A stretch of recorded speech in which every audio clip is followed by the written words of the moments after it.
Hello दोस्तों, आप सभी लोगों का फिर से एक बार स्वागत है आपके अपने YouTube channel VR value booster में। दोस्तों, इस सेशन में हम लोग बात करने वाले हैं एक्सरसाइज 5.1 के इंट्रोडक्शन की लाइंस एंड एंगल्स में। ठीक है, चैप्टर नंबर 5 हमारा है lines and angles, class 7 NCERT text book में हम लोगों के पास ये चैप्टर है। तो आज हम लोग देखेंगे कि एक्सरसाइज 5.1 सॉल्व करने के पहले किन इंपोर्टेंट टर्म्स की स्टडी हमको करना जरूरी है। ठीक है, कुछ छोटी छोटी इंपोर्टेंट टर्म्स उनकी स्टडी करना जरूरी है। ठीक है, लाइंस एंड एंगल्स की बात करेंगे तो सबसे पहले हम लोग समझेंगे लाइंस होती क्या है, लाइन सेगमेंट क्या होता है, रे, पॉइंट, ये सब समझते हैं। ठीक है, तो मैं स्टार्ट कर रहा हूं पॉइंट से। सभी लोगों को पता है कि कहीं किसी पोजीशन को अगर मार्क करना तो हम लोग पॉइंट से मार्क करते हैं, तो this is the point, nothing more than it. ठीक है, किसी की पोजीशन को दिखाता है, कौन दिखाता है, पॉइंट। ठीक है, पॉइंट के बाद आती है आपकी लाइन सेगमेंट। ठीक है, लाइन सेगमेंट। अच्छा ठीक है, लाइन सेगमेंट क्या होती है, क्लास 6 में पढ़ा है आप लोगों ने। लाइन सेगमेंट मतलब क्या, अ लाइन सेगमेंट में हैविंग टू एंड पॉइंट्स। ये इसका स्टार्टिंग पॉइंट ए था, एंडिंग पॉइंट क्या था, बी था। ये हमारा होगा line segment, starting point A, ending point B. इसके बाद आती है रे। क्या आती है, रे। ठीक है, ये ए से तो स्टार्ट हुई बट बी की डायरेक्शन में कितनी जाएगी मुझे नहीं पता। मतलब एक स्टार्ट पॉइंट तो है इसके पास, क्या है, स्टार्टिंग पॉइंट तो इसके पास है, बट एंडिंग पॉइंट के बारे में कोई इंफॉर्मेशन नहीं। इसको हम लोग बोलेंगे रे। क्या बोलेंगे, रे। रे के बाद आता है नंबर लाइन का। ठीक है, ये हो गई हमारी लाइन सी और डी। ठीक है ना, एंड पॉइंट का पता है ना, स्टार्ट पॉइंट का पता है। किसी भी डायरेक्शन में कितनी भी एक्सटेंड कर लो कोई फर्क नहीं पड़ता, ये चाहे इधर करो चाहे इधर करो, इसको हम लोग क्या बोलेंगे, लाइन। ठीक है, तो ये कुछ छोटी छोटी टर्म्स थी जो जानना जरूरी है। ऑल दो क्लास 6 में पढ़ रखा है आप लोगों ने सभी ने, फिर भी एक बार हम लोग यहाँ पर रिवाइज कर रहे हैं। ठीक है, तो क्लास 7 में क्या क्या इंपॉर्टेंट चीजें हम लोग ये देखने वाले हैं। क्लास 7 में जो इंपॉर्टेंट चीजें हैं, सबसे पहला इंपॉर्टेंट पॉइंट आता है आपका कॉम्प्लीमेंट्री एंगल्स का। सबसे पहला इंपॉर्टेंट पॉइंट आता है हमारा कॉम्प्लीमेंट्री एंगल्स का। ठीक है, अब कॉम्प्लीमेंट्री एंगल्स होते क्या है, सबसे पहले ये देखना है हम लोगों को। ठीक है, तो मैं लिख रहा हूं कॉम्प्लीमेंट्री एंगल्स। ठीक है, सबसे पहला आता है एंगल से रिलेटेड। ठीक है, आपकी बुक में लिखा है एंगल से रिलेटेड लिखा है, उसके नीचे लिखा है कॉम्प्लीमेंट्री एंगल्स। ठीक है, तो ध्यान से देखिए, कॉम्प्लीमेंट्री एंगल्स ऐसे दो एंगल जिनका सम क्या हो, 90 डिग्री। ठीक है, फॉर एग्जांपल देखें, 20 डिग्री प्लस 70 डिग्री कितना होता है, 90 degree. For example 30 degree plus 60 degree क्या होता है आपका, 90 डिग्री। ठीक है, तो ऐसे दो एंगल जिनका सम क्या होता है, 90 degree, are said to be complementary angles. उनको हम लोग क्या बोलते हैं, कॉम्प्लीमेंट्री एंगल्स। ठीक है, अब देखिए आपको क्वेश्चन कैसे बनते हैं। यहां से आपको पूछा जाएगा कि एक क्वेश्चन है, आपको एंगल दे दिया 30 डिग्री, इसका कॉम्प्लीमेंट निकालो। क्या निकालो, इसका कॉम्प्लीमेंट। ठीक है, तो इसका कॉम्प्लीमेंट निकालना है तो हमको सिर्फ सिंपली क्या करना है, जो एंगल गिवन है उसको 90 में से माइनस कर दो, you will have the angle. ठीक है, तो ये 30 डिग्री का कॉम्प्लीमेंट कितना हो गया, 60 का। उल्टा भी हो सकता है, 60 दे दो 30 निकल जाए आपका आंसर, तो 60 का कॉम्प्लीमेंट कौन हो गया, 30। वाइस वर्सा पॉसिबल है। मतलब ये दोनों 30 और 60 एक दूसरे के क्या है, कॉम्प्लीमेंट है, और इन दोनों का सम कितना होना चाहिए, 90 डिग्री। सो होपफुली आपको सब समझ में आया होगा। डेफिनेशन क्या है, the sum of two angles is 90 degree, then the angles are said to be complementary. ठीक है, डेफिनेशन आपकी बुक में गिवन है, मैं ज्यादा एक्सप्लेन नहीं कर रहा हूं यहां पर। ठीक है, अब अगली टर्म आएगी हमारी सप्लीमेंट्री। अगली टर्म आएगी हमारी सप्लीमेंट्री एंगल्स। ठीक है, सप्लीमेंट्री एंगल्स। ठीक है, अब देखो यहां पर बहुत स्टूडेंट कंफ्यूज होते हैं कि इसको याद कैसे रखना है। ठीक है, तो सप्लीमेंट्री को आप स्ट्रेट एंगल से याद करना। ठीक है, अगर स्ट्रेट एंगल से आपने इसको याद, स्ट्रेट एंगल मतलब 180 डिग्री, और सप्लीमेंट्री में भी सम कितना आता है, 180 डिग्री। अगर ये याद हो गया तो इसको याद करना तो आसानी है, बहुत आसानी से कर लेंगे। तो सप्लीमेंट्री एंगल मतलब दो एंगल का sum. If the sum of two angles, if the sum of measure of two angles is 180 डिग्री, then angles are said to be supplementary angles. कैसे, चेक कर लो भाई, 90 डिग्री प्लस 90 डिग्री दोनों क्या है, 180 डिग्री, सप्लीमेंट्री है। ठीक है, ये एक ऐसा पेयर सप्लीमेंट्री एंगल्स का जो इक्वल है। ठीक है, यहां पर भी कौन सा होगा, 45 degree plus 45 degree equal to 90 degree. ये भी एक ऐसा पेयर है जो supplementary angles equal, complementary angles क्या है, इक्वल है। क्वेश्चन है हमारे पास बुक में। ठीक है, इसलिए बता रहा हूं यहीं पर। एक एग्जांपल ले लो, 120 डिग्री प्लस 60 डिग्री का, ये हो गया 180 डिग्री। ठीक है, तो देखिए क्वेश्चन कैसे पूछेगा, find the supplement of 110 degree. 110 degree का क्या निकालना हम लोगों को, सप्लीमेंट, ठीक है। इसका सप्लीमेंट निकालना है तो सिंपली जो एंगल गिवन है उसको 180 डिग्री में से माइनस कर दो, कितना आएगा 70 डिग्री, ठीक है। तो 110 का सप्लीमेंट 70 हो गया, या उल्टा बोलूं 70 का सप्लीमेंट 110 डिग्री हो गया, ठीक है। दोनों एक ही बात है। तो फुली आपको कॉम्प्लीमेंट्री एंगल्स और सप्लीमेंट्री एंगल्स अभी तक क्लियर हुए होंगे।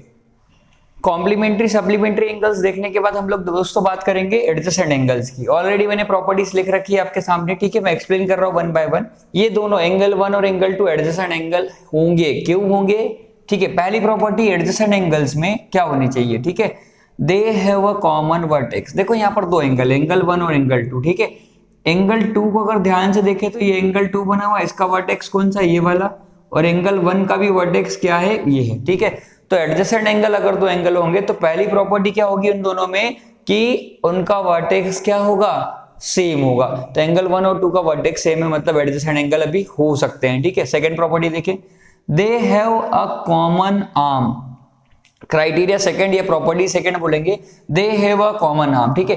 तो इस ध्यान से अगर इस वाली आर्म को देखें आप लोग तो ये एंगल 1 में भी है और एंगल 2 में भी है, एंगल 1 में भी है और एंगल 2 में भी है। तो it is a common arm, ये हमारी क्या हो गई, कॉमन आर्म है, जो कि एंगल 1 और 2 दोनों में है कॉमन आर्म, ठीक है। सेकंड क्राइटेरिया फुलफिल हो गया। Third criteria, the non common arms on the, non common arms मतलब दिस वन और दिस वन, ये दोनों नॉन कॉमन है। ये एंगल 1 की आर्म अलग है, ये एंगल 2 की आर्म अलग है, ठीक है। Arms on the either side of the common arms, मतलब ईदर मतलब अपोजिट, ये इधर है, एक इधर और एक इधर, इधर साइड का मतलब ये होता है, ठीक है। तो ये देखो कॉमन आर्म, ये नॉन कॉमन एक इस साइड है, एक नॉन कॉमन इस साइड है, ठीक है। तो मतलब ये जो फिगर है ये पूरा क्राइटेरिया फिल कर रहा है, किसका क्राइटेरिया बता रहा है कि ये क्या है, आपका एडजेसेंट एंगल है। तो मैं बोल सकता हूं angle 1 and angle 2 are adjacent angles, ठीक है, एडजेसेंट एंगल्स, ठीक है।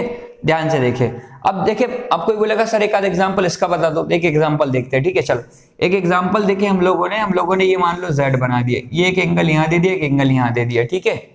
जो मैं ये एग्जांपल बता रहा हूं जो एडजेसेंट एंगल्स नहीं होंगे, ठीक है। देखिए ये एंगल 1 एंगल 2, ठीक है। अब देखो एडजेसेंट एंगल के लिए क्या होना चाहिए, सबसे पहली property they have a common vertex, ठीक है। एंगल 1 का वर्टेक्स यहाँ है, एंगल 2 का वर्टेक्स यहाँ है, तो ये दोनों एडजेसेंट होंगे क्या, नहीं होंगे। तो इस केस में वर्टेक्स एंगल्स आपके एडजेसेंट नहीं होंगे। तो एक लोग हम लोगों ने ये प्रॉपर्टी यूज करके भी देखा। कुछ स्टूडेंट्स के मन में कंफ्यूजन होता है कि सर एक ऐसा एग्जांपल तो जिसमें नहीं हो, तो ये दूसरा एग्जांपल हम लोगों ने दे दिया। तो ये एंगल 1 और एंगल 2 एडजेसेंट एंगल नहीं है, ठीक है। सो होपफुली एडजेसेंट एंगल्स आपको क्लियर हो। एडजेसेंट एंगल देखने के बाद हम लोग देखेंगे लीनियर पेयर। अच्छा, लीनियर पेयर एडजेसेंट एंगल से मिलता जुलता ही है, ठीक है। ऑलरेडी ये एडजेसेंट एंगल को ही शो करेगा, बट एक स्पेशल कैरेक्टरिस्टिक है इसमें, ठीक है। अब देखो एडजेसेंट एंगल में क्या होता था, ये ध्यान से देखिए सभी लोग, ये हम लोगों ने बनाया था एक फिगर, ये एडजेसेंट एंगल का, ठीक है, ये वाला, ठीक है। इसमें देखिए ये नॉन कॉमन आर्म्स जो है इनकी डायरेक्शन कोई डिसाइड नहीं थी, एक इधर जा रही थी, एक इधर जा रही थी, मुझे नहीं पता कहाँ जा रही थी, ठीक है, कहीं भी जाएगी, बट कोई मैंने डिसाइड नहीं करा था कि इसकी आर्म्स जो नॉन कॉमन आर्म्स है इनकी डायरेक्शन फिक्स्ड है, ठीक है। बट यहाँ देखे जब हम लोग लीनियर पेयर की बात करेंगे, तो लीनियर पेयर की बात करेंगे तो जो नॉन कॉमन आर्म्स होगी हमारी वो दूसरे के अपोजिट होनी चाहिए, एक दूसरे के, एक नॉन कॉमन आर्म दूसरी नॉन कॉमन आर्म के अपोजिट होनी चाहिए, चाहे आपका ये कॉमन आर्म यहाँ होगी, ठीक है। तो देखिए ये एंगल 1 और ये एंगल 2, ठीक है, ये रही एंगल 1 और 2 की कॉमन आर्म और ये नॉन कॉमन, ठीक है। ये क्या है आपकी नॉन कॉमन और ये हो गई आपकी कॉमन, ठीक है। ध्यान से देखें सभी लोग, तो हो क्या रहा है आपका 1 और 2 की कॉमन आर्म के तो डायरेक्शन से कोई मतलब नहीं है, बट नॉन कॉमन आर्म से डायरेक्शन से मतलब है, दोनों एक दूसरे की क्या है, अपोजिट है। अगर ये अपोजिट है तो मैं बोल सकता हूं कि एंगल 1 और 2 जो है लीनियर पेयर बनाएंगे, और अगर लीनियर पेयर बना रहे हैं मतलब एंगल 1 प्लस एंगल 2 इन दोनों का सम कितना होगा 180 डिग्री। मोस्ट इंपोर्टेंट टॉपिक है, ठीक है। आपको फिगर चाहे कैसा भी हो कोई फर्क नहीं पड़ता, मान लो ऐसा फिगर हो, ठीक है, यहाँ पर एक ये लगा दिया आपकी कॉमन आर्म, ये लगा दी, ठीक है, ये बोल दिया एंगल ए और ये एंगल बी, ठीक है। तो यहां से भी यही बोलूंगा angle A plus angle B is equal to 180 degree, because they are forming linear pair. Non common arm को देखो, एक इधर जा रही है, एक इधर जा रही है, ठीक है, बस इतना आइडेंटिफाई करना हम लोगों को, ठीक है। अब इसी सीक्वेंस में हमारे पास एक और टर्म आती है वर्टिकली अपोजिट एंगल्स, ये भी बहुत इंपॉर्टेंट है। क्या है? Vertically opposite angles. ठीक है, मैं बता रहा हूं, इसको एक्सप्लेन कर रहा हूं, ये शायद लास्ट टॉपिक है, हम लोग देखेंगे वर्टिकली अपोजिट एंगल्स। अच्छा, वर्टिकली अपोजिट एंगल्स मतलब कैंची वाले एंगल। देखिए ये कैंची चलती है, ऐसी चलती कैंची आपकी, ठीक है। तो कैंची मतलब क्या हो रहा है, एक लाइन को दूसरी लाइन क्या कर रही, इंटरसेक्ट कर रही। इंटरसेक्ट मतलब काट रही है, ठीक है। देखे ध्यान से, ये एक लाइन है, ये हम लोगों ने एक लाइन बनाई, इसको दूसरी लाइन ने इस तरीके से इंटरसेक्ट कर दिया, ठीक है। मान लो ये एक लाइन आपकी L है, दूसरी N है, एक दूसरे को इंटरसेक्ट कर रही है, ठीक है। तो एंगल कहां कहां बनेंगे, एक तो एंगल ये बनेगा, एक एंगल ये बनेगा, एक एंगल ये बनेगा और एक एंगल ये बनेगा। बोल दो एंगल 1, एंगल 2, एंगल 3, एंगल 4। मैंने नाम दे दिया, आप ABCD जो नाम देना चाहो कोई फर्क नहीं पड़ता, ठीक है। तो जब एक लाइन दूसरी लाइन को इंटरसेक्ट करती है तो हमारे पास 4 एंगल्स बनती हैं, ठीक है। और 4 एंगल में 2-2 के पेयर इक्वल होते हैं, ठीक है। मतलब हम लोग डेफिनेशन के हिसाब से बोलते हैं कि if a line intersect another line then vertically opposite angles are equal, ठीक है। वर्टिकली अपोजिट मतलब एक दूसरे के ऊपर वर्टिकल वाले। देखो इसके ऊपर कौन सा है, 3 के ऊपर जस्ट कौन सा है, 1 वाला। तो मैं बोल दूंगा एंगल 1 एंड 3 ये क्या है, vertically opposite angles. Vertically opposite angles, अगर ये दोनों वर्टिकली अपोजिट एंगल है तो इनकी वैल्यू क्या होगी, सेम होगी। अगर एंगल 120 डिग्री का है तो एंगल 3 भी 120 डिग्री का ही होगा। ये बहुत इंपॉर्टेंट क्राइटेरिया है, ठीक है। अगला एंगल 2 और 4 को भी देखो, एंगल 2 एंड एंगल 4 ये भी क्या है आपके वर्टिकली अपोजिट एंगल्स, ठीक है। वर्टिकली अपोजिट एंगल्स, मैंने शार्ट में VOA लिखा है, ठीक है। तो अगर ये दोनों वर्टिकली अपोजिट है मतलब इनकी वैल्यू भी क्या होगी, सेम होगी, ठीक है। तो हम लोगों ने चेक करा वर्टिकली अपोजिट एंगल भी सेम होता है। तो पॉइंट टू पॉइंट डिस्क्रिप्शन देखा हम लोगों ने, पॉइंट टू पॉइंट इंट्रोडक्शन देखा, जो इंट्रोडक्शन काम का है क्वेश्चन में, ठीक है। एक्स्ट्रा नथिंग, कुछ भी नहीं एक्स्ट्रा। होपफुली इंट्रोडक्शन सभी को समझ में आया होगा। Thanks for your time, thank you very much. अगर समझ में आया है तो चैनल को लाइक और सब्सक्राइब